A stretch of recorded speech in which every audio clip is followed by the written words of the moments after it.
Introducing Jessica Beres from Gulfport Energy. She's a GIS analyst with them in their St. Clairsville, Ohio office. She's currently working on establishing GIS services and workflows for their Utica operations. She earned her bachelor's degree in geography and a geospatial information systems certificate from Marshall University in 2010. She specializes in right-of-way acquisition. And she's going to do a talk for us using GIS to develop a water strategy.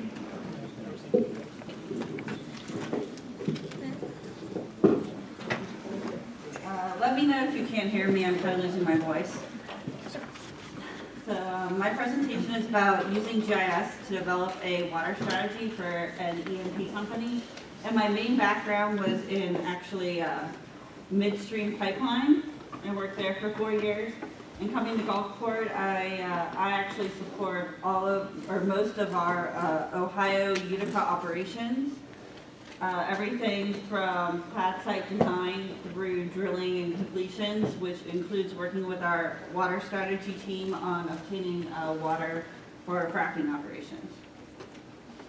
My presentation, I'm just going to go through kind of the problem we had, our solution, the process we went through, the different applications we came up with this, and our challenges and future plans. And this right here is one of our take points. There's a stream here, and this is a pump that pumps the fresh water up from the water take point, and the poly line in the back will pick it up the hill to one of our pad site locations. And this is kind of the area that I was working at, getting the water from our fresh water sources to our pad sites for our fracking operations. And so our problem was our water management team wanted to create, they needed a tool or software package to help them form a strategy for obtaining and allocating fresh water for future hydraulic fracturing operations. Up until about a year ago, we were kind of just doing one-offs, just as each well we needed water for, we kind of then go find the closest water source and try to come up with a water plan from there. But once we hired more staff in our office and were able to actually form a water team and group, they started wanting to be able to plan in advance. And right now we're trying to plan about a year in advance for our water sourcing and water needs based on our drill schedule. And so our requirements for this tool needed to be it needed to be dynamic, we needed to be able to plug in the different drill schedule scenarios, site needs, and water availability. And we need to be able to change those relatively easily. They also wanted it to be integrated with GIS. We needed to be able to view it or its outputs in our web mapper. And we use a GeoCortex-based web mapper. So we needed something that was either going to be a raster file or a shape file or some sort of format that we could easily place in there. And also for Google Earth, because we work with contractors that do not have access to our web server or web map viewer, so we needed something that could easily be put into multiple platforms and transferable between users. We also use a global mapper, so for our pad site designs. So we wanted to be able to place that information also in global mapper. So we really needed something that would be easy to transfer between those different sources. And kind of came up with, they asked me, oh, do you know any software? Do you know what can we use to do all these needs? And it was kind of, well, we could just use GIS. And we use ArcGIS 10.2 and 10.3 because we've upgraded for this project. So yeah, our solution was to use GIS to help visualize and interpret our water needs and the resources. And we could run our different scenarios. It was easy to integrate with our map viewer. Right now we are just exporting the data and putting it in our GeoCortex viewer. Soon we'd like to be able to actually have this base in our base map that our viewers see. And it was transferable. We could easily run statistical analysis, easy to go in and out of spreadsheets on our data. I could export my information. They could easily give me their updated spreadsheet and I could plug it in. So our process for the drill schedule side was we took the drill schedule which is just a huge spreadsheet that gets put out by our drilling department every week or so. Added calculated in the estimated water need, which is a calculation based off the length of the lateral, or the number of laterals, the length of the lateral, the length of the stages, and the amount of water that they estimate will be needed for each stage. And that's, right now, we do all that calculation kind of outside by our water team, and then we plug that information into the spreadsheet. But that's something we're looking to automate into the process. And then we take this information and put it into GIS, and from that layer, we can do spatial and statistical analysis. And based off of those outputs, we can do, our development team can come up with a strategy. And then we do similar for the water source locations. We'll start out by sending our water team into the area we're looking at, and they'll look for different streams, ponds, lakes, reservoirs, contact landowners, work with local municipal authorities to find out where we can source and buy fresh water for these operations. And from there, we add in our estimated water availability, which is calculated either by bathymetric surveys or estimates, sometimes at this point, also they do meter readings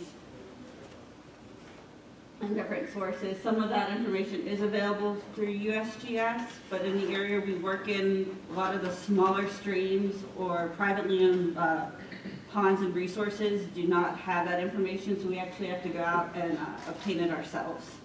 So we do the same thing there with put it in a layer and then do the statistical analysis and strategic development.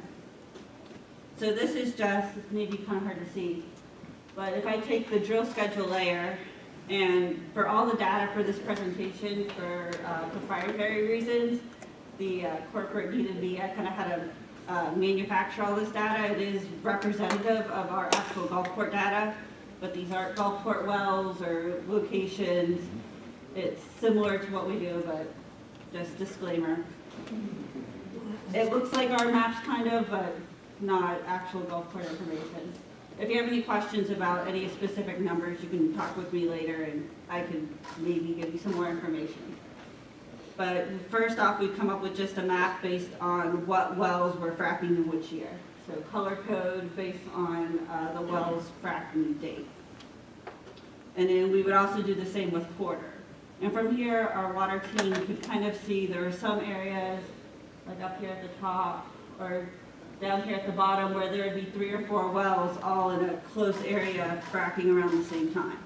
So that meant in that area we would need maybe a lot of water for a short period of time, and it also meant that maybe we could have if we could find one source that could be used for all those wells, as the rig kind of will pop along and go here, then here, then here, then we could just pick up those lines and move them so that that one source may be used for 3 or 4 months in a row, but it would maybe could supply all our water. And this worked okay. It's still kind of, sometimes when it comes to people who aren't used to looking at these numbers and the area, and they just want to be able to make kind of a quick decision. We try different things with weighted symbology. Some well pads are 6 wells, which means that that's going to take twice as much water as a 3-well pad. Some wells have shorter laterals based on our unit design, so those need less water. Some wells, some 2-well pads with long laterals could use as much water as a 3 or 4-well pad with short laterals. And at this planning stage, we basically will know if it's going to be a high well or a high water need well or low water need well site. And so we tried weighted symbology, we tried other kind of tricks to get this to visually appear so management could kind of quick and easy see it. Because they wanted something they could look at and make a decision off of pretty quickly and easily without having to stare at numbers, read, analysis, look at spreadsheets. And we found that doing density mapping was the best way to do this. Or someone saw hotspot analysis on another presentation and was like, can you do this with our water data? And I was like, yeah, is that what you want? So that's what we came up with. And since we used the hotspot analysis or the density analysis mainly for, not hotspot, heat map, mainly for graphical purposes, we weren't really concerned about the values in between the different points. We just need water at those point locations. So the information that was generated in between, we weren't really concerned about for this project. We did use kernel density tool. We found was kind of the easiest since we would have limited point locations. And the population field would be the projected amount of water needed for each operation. So as you can see, the red is the high value and the green is the lower value. And so some of these areas, it would give us a good idea for people looking at these maps. Okay, in this area we have some wells, so this is kind of the center location of all that. That's where we need the most water. If you're not familiar with the way some E&P companies do their fracking operations, they'll try to build a location for water impoundments, or at least have a water source kind of generalized in an area, and then we'll run a spider web of pipelines out to our actual pad sites or locations. Instead of just having a large reservoir each, it really cuts down on costs, especially if it's in a tight geographical area. And so this kind of gave management areas where we needed to look at. And then we did the same sort of, we ran the same tool with the water source locations. And as you can see here, some locations are like lakes and ponds. They're gonna have larger amounts of water than a small stream. And to do this, we did the population field with the estimated water availability. And because of the different values and different types, we were able to get a map that had the hot pinks are the kind of higher areas and the light blues are the lower. So this area right here, these are lots of like small streams. And down here, like this is a lake. So that's gonna be the most intense because that we have the most water that we'd be able to take. And so once we got both these maps, we then kind of do a quarter analysis because we like to think in quarters instead of by months. That's kind of how our business likes to go. And so we compare what the first quarter versus the drill schedule. So on this side is the drill schedule with our water need. So as you see, first quarter, this southern area, we're gonna need a lot of water. We have 5 wells fracking in a small area, while in the fourth quarter, we don't really need much water in that area. And so this helps us from a planning perspective know where our operations are gonna be, know when kind of on the timing of things. We need to obviously start with first quarter stuff before we worry about the end of the year. And when we add in on the water availability data, we'd have those, this is assuming we have that water site all year long. And because a lot of our water does come from streams, we're highly susceptible to seasonal changes. And that even will trickle down to affect our lakes and ponds. Generally speaking, our most water availability in this region is March through like April, May. Yesterday and today, we could probably pull as much water as we wanted to out of most of our streams. Come September, that's not really the case. And so that's the changes in the map show. It's maybe hard to see in the back with the colors, but it's brighter colors on some of these areas earlier in the year, and then when you get down to third and fourth quarter, it's a lot lighter because that's the last amount of water we can take. And so we make a pretty map for our management team that overlays these two. And we come up with, here's an area of concern at the top, because we have 3 wells and a medium-sized need of water, but we have no water sources secured or available in this location. So we'll look at that and think, okay, we'll send people out in the ground, and is there any other place we can get water in that area? Are we gonna have to run 10 miles of pipeline? That's when our guys start getting worried. And then down here in this area, they'll crunch the numbers, but that's probably an area we don't really need to worry about. We have a water source right here, and with our 4 different locations, we'll probably just be able to run lines and not need to worry too much about that area for the water. So from there, we go to a process of actually doing our planning for getting our water from our water source to our actual site. And here's an example, this middle location, we'll just call it a lake. And so if we have that location, we can feed kind of these wells, and the water team will want to maybe put an impoundment over here. And if for some reason we cannot get that lake, we'll look at, okay, what would our water strategy be for this area without that? And in this scenario, we have 3 different impoundments instead of 2. And so those are all cost variables. They'll run the numbers of pipelines. And once we come up with kind of a plan we're comfortable with, is then they'll go over to our land team, and our land team will start working on obtaining impoundments and pipelines. And this gives a good, our cost analyst, she will run the data based on how many lines, how many miles we're estimating. We'll come up with whatever the best option is we feel.